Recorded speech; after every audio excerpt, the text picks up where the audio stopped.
Rakyat Aceh ingin merdeka di bawah Mualim sebagai panglima karena di saat bencana pemerintah Indonesia tidak sanggup menyediakan helikopter dan bantuan-bantuan dari luar negeri ditahan.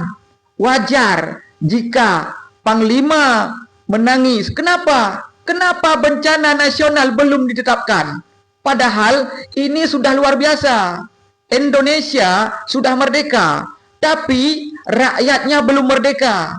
Jadi ketika saat bencana ini rakyat meminta merdeka, wajar.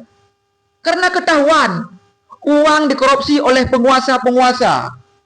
Tapi untuk membeli keperluan negara, helikopter tidak dipenuhi. Baru sekarang mau dipenuhi oleh Prabowo, ya kan? Apakah rakyat Indonesia sudah merdeka? Belum. Hanya sebagian kecil penguasa.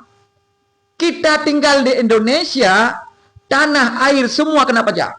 Tempat tinggal kena pajak. Di mana kemerdekaan rakyat Indonesia? Bahkan saat terjadinya bencana, ya kan? Nggak cukup fasilitas. Baru sekarang Prabowo baru membeli 200 Januari. Rakyat sekarang mayat di mana-mana. Kan wajar rakyat Aceh minta merdeka, ya kan? Apalagi kemarin ada mantan-mantan GAM yang mau membantu menyalurkan bantuan dianggap menghambat. Ingat ya, panglima kami masih ada, tentara-tentera GAM masih ada. Mereka sekarang berdamai. Iya, mereka cinta NKRI demi rakyat.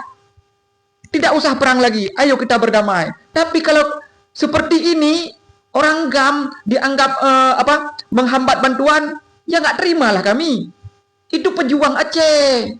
Ingat, jangan sampai rakyat Aceh, ya kan, melawan lagi. Itu bahaya itu. Jadi pemerintah Indonesia harus benar-benar hati-hati tentang Aceh.